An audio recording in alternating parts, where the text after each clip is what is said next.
Hello and welcome. Today, we're diving deep into a fresh and essential guide for the next generation, Making Bank, Money Skills for Real Life by Shannon Lee Simmons. Published in 2025, this book isn't your typical dry financial textbook. It's a conversation, a friendly, empathetic, and incredibly practical handbook designed to help young people build a healthy, lasting relationship with money. Simmons, a certified financial planner with a knack for making complex topics simple, builds her guide around 5 core skills: tracking, saving, spending, enjoying, and growing your money.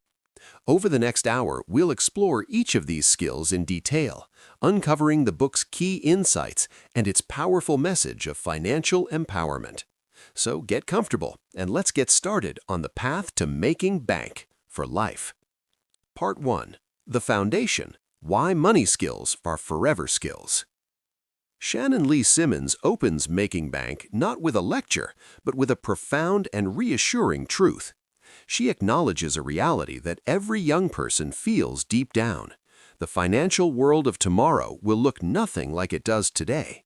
We are in an era of rapid change where digital tokens, cryptocurrency, and new forms of value are constantly emerging. The future of money is unknown, and that uncertainty can be paralyzing. However, Simmons reframes this uncertainty from a source of anxiety into a source of power. Her central thesis is that while the form of money will change, the fundamental skills we use to manage it will remain the same forever. She presents a compelling thought experiment.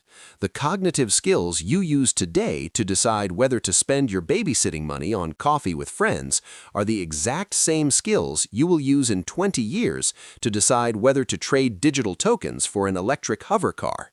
The currency may be different, the technology may be advanced, but the core human decisions about trade-offs, priorities, and planning are timeless. This is the foundational philosophy of the book. It's a message designed to disarm and empower its young readers.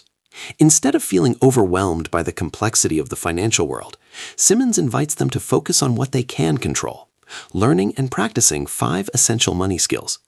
By mastering these skills today, they are not just preparing for their next big purchase, like a senior year trip or their first car.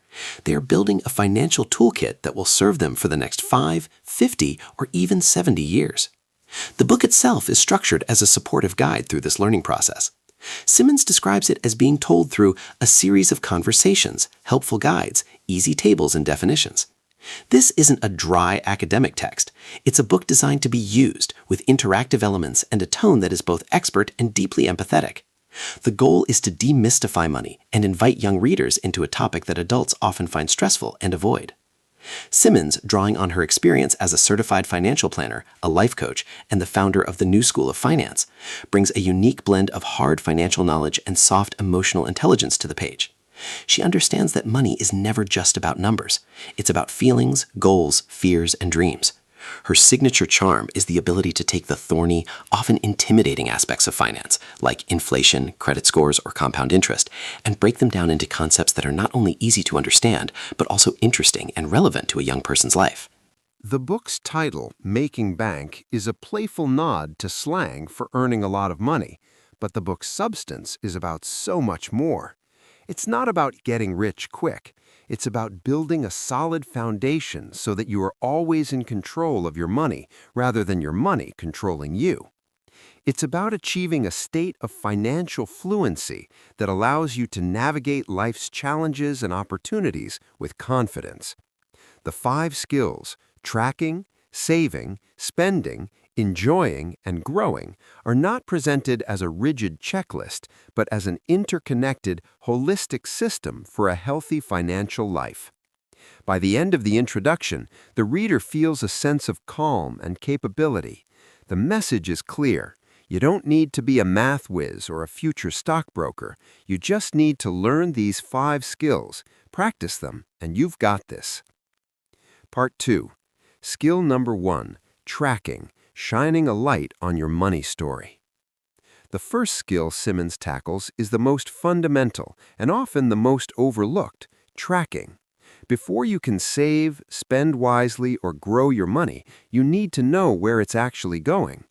Simmons reframes tracking not as a boring chore of balancing a checkbook, but as a powerful act of self-discovery. She calls it shining a light on your money story. For many young people, money can feel like a mysterious force. It appears from part-time jobs, allowances, or gifts, and then it seemingly vanishes. There's a sense of powerlessness that comes from not knowing where your money goes. Tracking is the antidote to this. It's about replacing vague feelings, I never have any money, with hard data. Simmons provides a variety of methods for tracking, understanding that one size does not fit all. For the tech-savvy, she might discuss apps that automatically categorize spending. For others, she advocates for a simple notebook or a spreadsheet. The method isn't important, the consistency is. The goal is to create a clear, honest picture of your cash flow. This is where the book's interactive and empathetic approach shines. Simmons likely guides the reader through setting up a simple tracking system, perhaps with the easy tables mentioned in the book's description. She encourages readers to track every single expense for a set period, say a month. This includes the big, obvious ones like a new pair of jeans or a concert ticket, but also the small, seemingly insignificant ones, the daily coffee, the snack from the vending machine, the in-app purchase for a game. The results of this exercise can be eye-opening. Simmons doesn't present this as an opportunity for judgment or guilt-tripping. The goal isn't to create a budget that cuts out all fun. Instead, it's to help readers understand their own spending habits and values. When you see a month's worth of coffee purchases added up to a significant sum, part of your routine and worth every penny. Or you might decide you'd rather make coffee at home and put that money towards a bigger goal, like a trip. Both are valid choices, but the key is that they are now conscious choices, not unconscious habits. By tracking, you begin to see your money story laid out in front of you. You see the gap between your income and your expenses. You see the patterns. Maybe you always spend more on weekends or when you're feeling stressed. This awareness is the bedrock upon which all the other skills are built. Without it, saving is just wishful thinking, and spending can be a source of guilt and anxiety. With it, you gain a sense of clarity and control. You are no longer a passive participant in your financial life. You are the author of your own money story. Part 3. Skill number 2. Saving, the art of paying your future self first. With a clear picture of their cash flow established through tracking, Simmons then guides readers to the second skill, saving. But she doesn't present saving as a grim exercise in self-denial. Instead, she reframes it as a positive, powerful act, paying your future self first. This simple but profound shift in perspective is at the heart of her approach. Saving isn't about depriving the you of today, it's about empowering the you of tomorrow. It's a way of showing your future self that you care about their goals, security, and happiness. This reframing makes saving an act of self-respect and forward-thinking, rather than a punishment. Simmons likely introduces the concept of paying yourself first as a practical strategy. This means that as soon as you get any money, whether it's from a paycheck, a birthday gift, or an allowance, you immediately put a predetermined portion of it into savings before you pay for anything else. By automating this process or making it the very first transaction, you remove the temptation to spend it and then save whatever is left over, which is often nothing. You treat your savings goal as the most important bill you have to pay. The book doesn't just tell you that you should save, it helps you figure out what you're saving for. This is where the enjoying skill starts to intertwine with saving. Simmons encourages readers to set specific, personal, and exciting savings goals. It could be short-term, like a new video game or a concert ticket. It could be medium-term, like saving for a senior year trip or a used car. Or it could be long-term, like saving for college or a down payment on a house someday. Having a clear, motivating goal is what makes saving feel meaningful. You're not just hoarding money, you are actively building towards something you truly want. Hello and welcome. Today, we're diving deep into a fresh and essential guide for the next generation, Making Bank, Money Skills for Real Life by Shannon Lee Simmons. Published in 2025, this book isn't your typical dry financial textbook. It's a conversation, a friendly, empathetic, and incredibly practical handbook designed to help young people build a healthy, lasting relationship with money. Simmons, a certified financial planner with a knack for making complex topics simple, builds her guide around 5 core skills: tracking, saving, spending, enjoying, and growing your money. Over the next hour, we'll explore each of these skills in detail, uncovering the book's key insights and its powerful message of financial empowerment. So get comfortable and let's get started on the path to making bank for life. Part 1. The Foundation: Why Money Skills Are Forever Skills. Shannon Lee Simmons opens Making Bank not with a lecture, but with a profound and reassuring truth.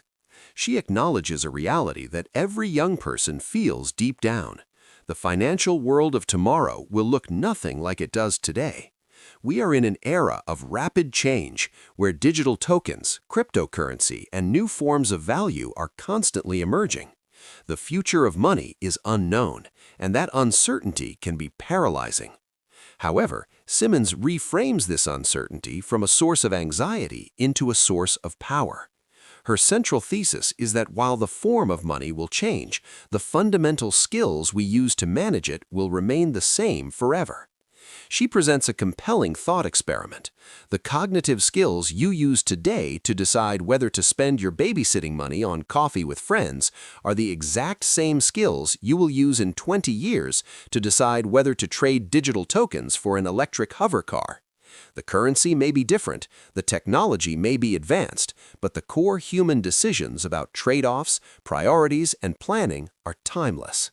The book likely provides practical tools for making this alignment happen. One powerful technique is the creation of a spending plan rather than a restrictive budget. A budget often feels like a list of things you're not allowed to spend money on. A spending plan, on the other hand, is a proactive tool. You decide, based on your values and goals, where you want your money to go. You allocate funds for your savings goals, your essential needs, and crucially, a guilt-free category for fun and enjoyment. This is where the skill of spending dovetails perfectly with the skill of enjoying.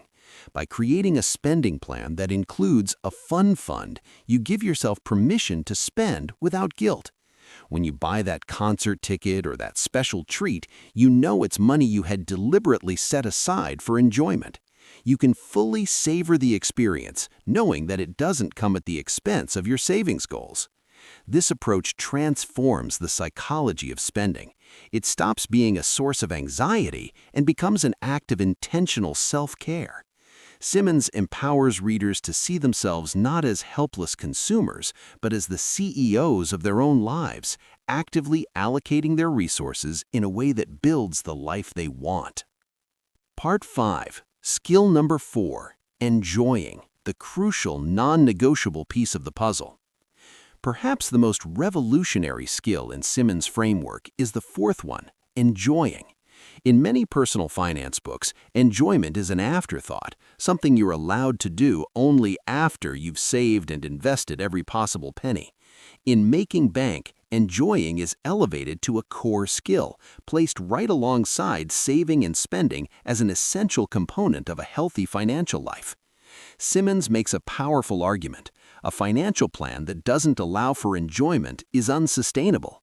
If you're constantly depriving yourself, you're likely to eventually burn out and go on a spending binge, undoing all your hard work.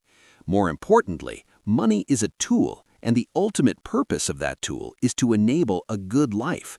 Enjoyment is not a reward for being good with money, it is a fundamental part of the system. This skill is intimately connected to the previous two. By having a spending plan that includes a designated fun fund or guilt-free spending category, you are actively practicing the skill of enjoyment. This is money you are allowed, no, encouraged, to spend on things that bring you joy in the here and now. It could be anything: going out for pizza with friends, buying a new book, saving up for a hobby, or just having a buffer for spontaneous fun. The act of deliberately allocating money for enjoyment reinforces a positive feedback loop. It proves to yourself that being financially responsible doesn't mean your life has to be boring. It makes the whole process of managing money feel less like a chore and more like a pathway to a richer, more fulfilling life. When you know you have money set aside for fun, it reduces the temptation to dip into your savings or overspend in other categories. It creates balance. Simmons likely encourages readers to be intentional about how they use their enjoyment money. It's not just about mindless consumption. It's about identifying what truly brings you joy and investing in those things. Maybe it's an experience, like a concert or a day trip. Maybe it's a tangible item that you'll treasure. The key is to spend it in a way that feels good and aligns with your values. By giving readers permission to enjoy their money, Simmons removes the shame and guilt that often surrounds personal finance. She makes the case that a healthy relationship with money is not just about numbers in a bank account. It's about feeling good about your financial choices, both now and in the future.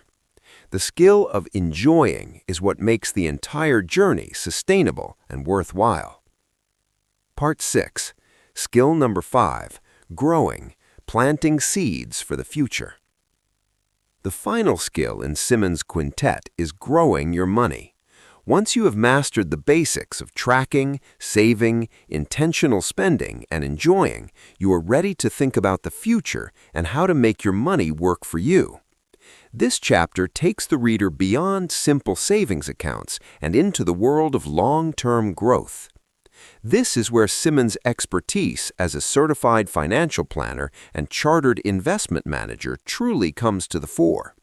She takes complex topics that often intimidate adults and presents them in the same accessible conversational style she uses throughout the book. The goal is not to turn young readers into day traders, but to give them a foundational understanding of key financial concepts that will be crucial for their long-term financial health. One of the first topics she likely tackles is inflation.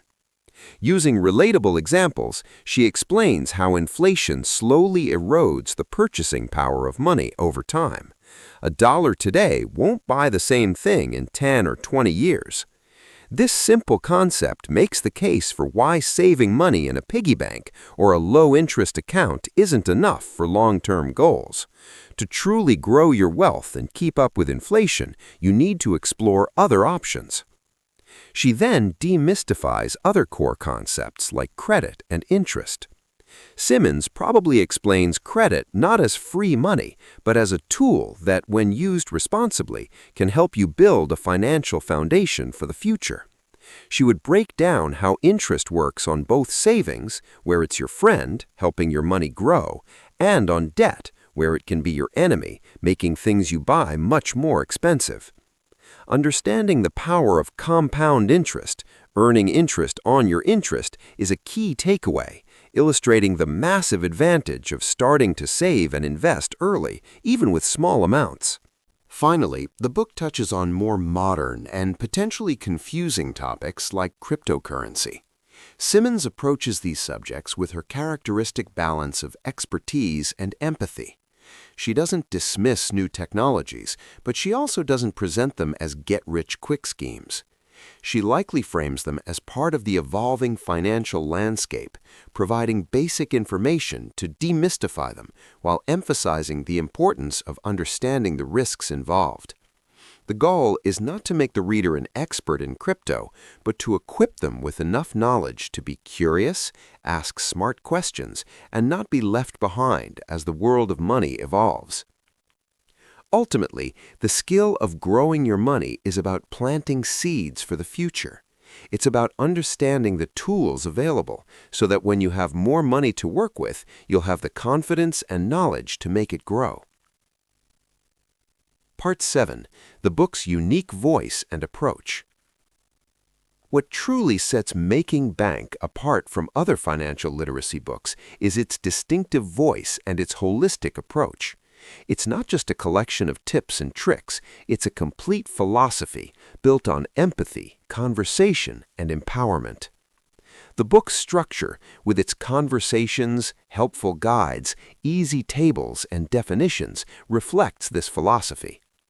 Simmons acts as a trusted guide, not a lecturing professor. She meets young readers where they are, acknowledging their anxieties about an uncertain financial future and their desire to enjoy life in the present. Her tone is consistently encouraging, sprinkled with phrases like, "You got this," which reinforces the book's core message of self-efficacy. The emphasis on rebuilding a relationship with money one skill at a time is key. It breaks down an overwhelming subject into manageable, achievable steps. The 5 skills are not presented in a linear, once-and-done fashion. Instead, they're interconnected and meant to be practiced throughout life. You will always need to track your spending, save for goals, make mindful spending choices, allow yourself to enjoy the fruits of your labor, and look for ways to help your money grow. By integrating the skill of enjoying into the core framework, Simmons normalizes the idea that money is not an end in itself, but a means to a fulfilling life. This psychological insight is what makes the book so powerful.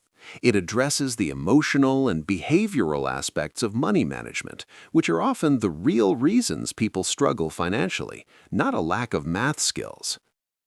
Part 8. Conclusion. You've got this. As we reach the end of our deep dive into making bank, money skills for real life, the overarching message is clear. Financial literacy is not about being a genius with numbers. It's about developing a set of simple, powerful life skills. Shannon Lee Simmons has crafted a guide that is as reassuring as it is informative, perfectly pitched to a generation facing a rapidly changing financial world. The 5 skills form a complete system. Tracking gives you awareness. Saving empowers your future self. Spending aligns your money with your values. Enjoying makes the journey sustainable and joyful. Growing plants the seeds for long-term security. By practicing these skills, young readers are not just learning to manage their allowance or part-time job earnings, they are building a financial identity and a sense of agency that will serve them for a lifetime. They are learning that no matter how money evolves, from coins and bills to digital tokens and beyond, they will have the fundamental toolkit to navigate it with confidence. The book's final message is one of profound empowerment. The future of money is unknown, but that's okay. Life will always cost money, and the skills to manage it are timeless. By picking up this book, by engaging with these ideas, and by committing to practice these 5 skills, readers are doing more than just learning about finance. They are preparing themselves to take on the world, to make their money work for them, and to build a life that is not only financially secure, but also rich in joy and purpose. So whether you're saving for a trip, navigating your first paycheck, or just trying to understand what all the fuss is about with crypto, remember the core message of making bank. Focus on the skills, practice them with empathy for yourself, and know that with every step you are building a foundation that will last. As Shannon Lee Simmons says, you got this.